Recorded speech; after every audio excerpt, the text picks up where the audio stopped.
What time is it? It's tea o'clock. It's party time, and your next drink is on us. Hello and welcome to the Brew and Bucks Financial Podcast with Noma. Over here, we are spilling financial tea from our kettle to your cup. So sit back, relax, and enjoy our tea time treats. To unlock practical tools and biblical principles for financial literacy, resilience, and well-being, like, share, and subscribe as you listen. Last time, I concluded the short series on money mindsets. Today, I am starting a new series called Money Habits because healthy mindsets lead to healthy habits. We all have different money habits, which are predominantly shaped by our upbringing, level of education, personal needs, wants, and responsibilities. In this series, I will discuss the following money habits, namely budgeting, saving, investment, giving, and debt management. To kickstart this series, the first healthy money habit I will speak on is saving. Saving money involves setting aside funds for a particular purpose for future needs and goals. It is a learned, necessary financial literacy skill, and learning in general takes time. You may know the common saying that old habits die hard. Well, I say new healthy habits are harder to build and maintain, but not impossible. The Bible teaches us to be good stewards over everything God has entrusted in our care, including our finances. I have 4 practical tools for saving money to share. But first, I'm going to read and we'll be teaching from Genesis chapter 41, a story about Joseph. Genesis chapter 41 says, 2 full years later, Pharaoh dreamed that he was standing on the bank of the Nile River. In his dream, he saw 7 fat, healthy cows come up out of the river and begin grazing in the marsh grass. Then he saw 7 more cows come up behind them from the Nile, but these were scrawny and thin. These cows stood beside the fat cows on the river bank. Then the scrawny, thin cows ate the 7 healthy fat cows. At this point in the dream, Pharaoh woke up. But he fell asleep again and had a second dream. This time he saw 7 heads of grain, plump and beautiful, growing on a single stalk. Then 7 more heads of grain appeared, but these were shriveled and withered by the east wind. And these thin heads swallowed up the 7 plump, well-formed heads. Then Pharaoh woke up again and realized it was a dream. The next morning, Pharaoh was very disturbed by the dreams. So he called for all the magicians and wise men of Egypt. When Pharaoh told them his dreams, not one of them could tell him what they meant. Finally, the king's chief cupbearer spoke up. Today I have been reminded of my failure, he told Pharaoh. Some time ago, you were angry with the chief baker and me, and you imprisoned us in the palace of the captain of the guard. One night, the chief baker and I each had a dream, and each dream had its own meaning. There was a young Hebrew man with us in the prison who was a slave of the captain of the guard. We told him our dreams, and he told us what each of our dreams meant. And everything happened just as he had predicted. I was restored to my position as cupbearer, and the chief baker was executed and impaled on a pole. Pharaoh sent for Joseph at once, and he was quickly brought from the prison. After he shaved and changed his clothes, he went in and stood before Pharaoh. Then Pharaoh said to Joseph, I had a dream last night, and no one here can tell me what it means. But I have heard that when you hear about a dream, you can interpret it. It is beyond my power to do this, Joseph replied, but God can tell you what it means and set you at ease. So Pharaoh told Joseph his dream. In my dream, he said, I was standing on the bank of the Nile River, and I saw 7 fat, healthy cows come up out of the river and begin grazing in the marsh grass.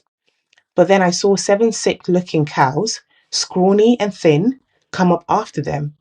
I've never seen such sorry-looking animals in all the land of Egypt.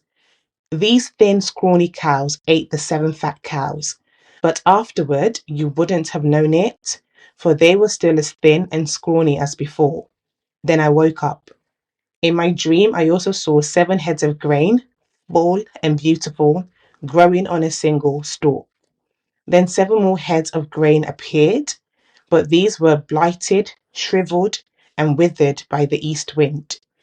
And the shriveled heads swallowed the 7 healthy heads.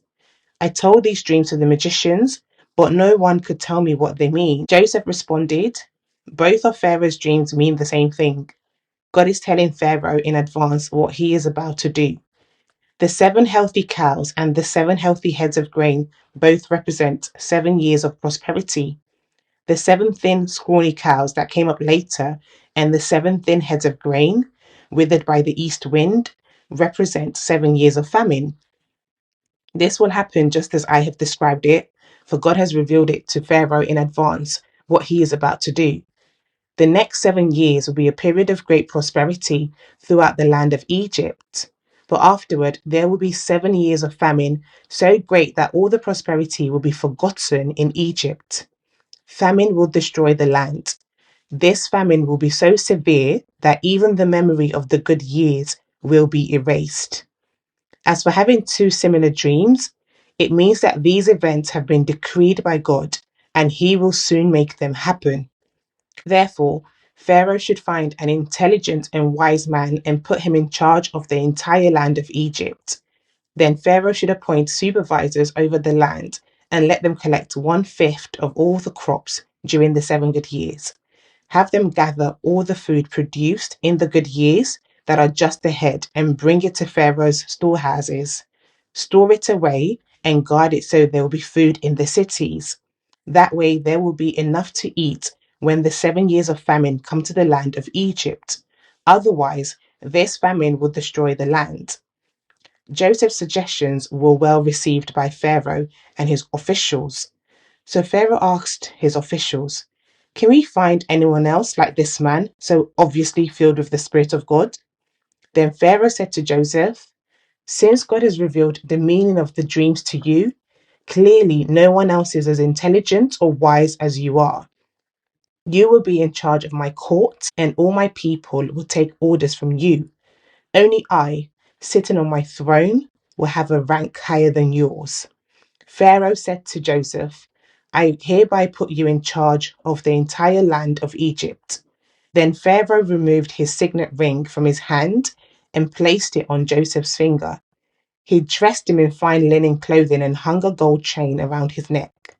Then he had Joseph ride in the chariot reserved for his second in command. And wherever Joseph went, the command was shouted, kneel down. So Pharaoh put Joseph in charge of all Egypt. And Pharaoh said to him, I am Pharaoh, but no one will lift a hand or foot in the entire land of Egypt without your approval. Then Pharaoh gave Joseph a new Egyptian name, Zaphenath-Paneah. He also gave him a wife, whose name was Asenath. She was the daughter of Potiphera, the priest of On. So Joseph took charge of the entire land of Egypt.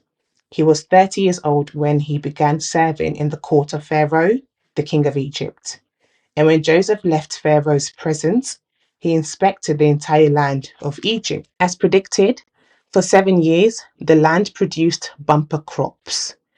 During those years, Joseph gathered all the crops grown in Egypt and stored the grain from the surrounding fields in the cities.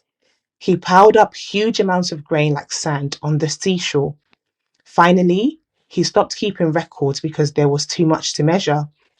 During this time, before the first of the famine years, 2 sons were born to Joseph and his wife, Asenath, the daughter of Potiphera, the priest of On. Joseph named his older son Manasseh, for he said, God has made me forget all my troubles and everyone in my father's family. Joseph named his second son Ephraim, for he said, God has made me fruitful in this land of my grief. At last, the 7 years of bumper crops throughout the land of Egypt came to an end. Then the 7 years of famine began, just as Joseph had predicted. The famine also struck all the surrounding countries, but throughout Egypt there was plenty of food. Eventually, however, the famine spread throughout the land of Egypt as well. And when the people cried out to Pharaoh for food, he told them, go to Joseph and do whatever he tells you. So, with severe famine everywhere, Joseph opened up the storehouses and distributed grain to the Egyptians, for the famine was severe throughout the land of Egypt. And people from all around came to Egypt to buy grain from Joseph because the famine was severe throughout the world. The number one biblical principle and practical tools for saving money are planning and implementation. From Genesis chapter 41, from verse 33 to 46, like I just read, we see Joseph clearly state his suggestion for Pharaoh to appoint people to oversee the collection of grain during the 7 good years. But seeing as there was no one as wise and intelligent as Joseph, being the one who interpreted Pharaoh's dreams, Pharaoh promoted Joseph and appointed him prime minister to do just as he suggested. In doing so, Joseph was able to turn a strategic plan into operational delivery, which was a good thing because the 7 good years of plenty began almost immediately after Joseph was promoted. Once Pharaoh delegated that power and authority to Joseph, the plan was in motion. The way Joseph implemented his plan was by appointing supervisors to collect 1/5 of all the crops during the 7 good years to gather them and bring it to Pharaoh's storehouses. That way, it was stored away and will be used when the 7 years of famine come to the land of Egypt. Like the saying goes, if you fail to plan, you plan to fail. Saving money does not just happen. You have to plan to save and implement that plan to get results. It starts by setting a goal. How much do you want to save? Be it weekly, fortnightly, and or monthly, depending on how regular and when you get paid. What are you saving towards? Is it a property, a car, a holiday, an emergency fund, your pension, whatever it is you wish to save towards? Make a bite sized plan that is manageable, realistic, and practical for you to implement. It's one thing to set goals, but it is a whole different ballgame for those goals to be achievable. We know that good times don't last always. So the idea of saving money isn't rooted in fear and or panic, but wisdom by way of preparation. An example of a bite-sized money saving plan is the 50-30-20 rule, which I'm sure some of you are aware of. Though a budgeting framework, it divides your take home pay into 3 categories: 50% for essential needs, 30% for wants, and 20% for savings or debt repayment. This formula helps simplify financial planning and implementation. The second healthy money habit practical tool is consistency. Saving is not about intensity, but consistency. It's about building healthy habits over time that are sustainable. Saving money is a lifelong financial literacy skill, so consistency is key. Back to Joseph's example, the 1/5 of crops to be received by Pharaoh that Joseph implemented in Genesis chapter 47 from verse 13 to 26 was a permanent centralized taxation system. Joseph used this 20% levy to store grain during the 7 years of abundance and later sold it back to the Egyptians during the famine, leading the state to obtain almost all land and livestock in Egypt. The tax was 20% of the harvest, but the priests were exempted from this taxation, while the farmers were allowed to keep 80% for seed and for their households. So remember this when it comes to saving. Practice makes progress, not perfect. Small progress every day produces big results. And when it comes to saving money, this approach focuses on daily micro actions that create long term success. Consistency turns your efforts into outcomes. It's about compound results. The third and final healthy money saving habit is discipline. Joseph's leadership in the famine shows how to build financial discipline.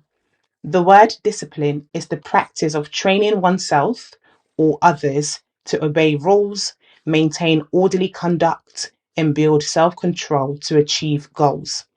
In a nutshell, It's about modifying behaviors that prevent you from achieving your financial goals. By institutionalizing the 20% taxation system throughout all of Egypt, which was the world superpower at the time, Joseph taught people how to be frugal with their money and food. They were saving 7 years' worth of food and other resources that served and saved their lives during the Great Famine. The reason why this event is referred to as the Great Famine is because it was a global event. If you read Genesis chapter 41 from verse 56 to 57, it was that severe.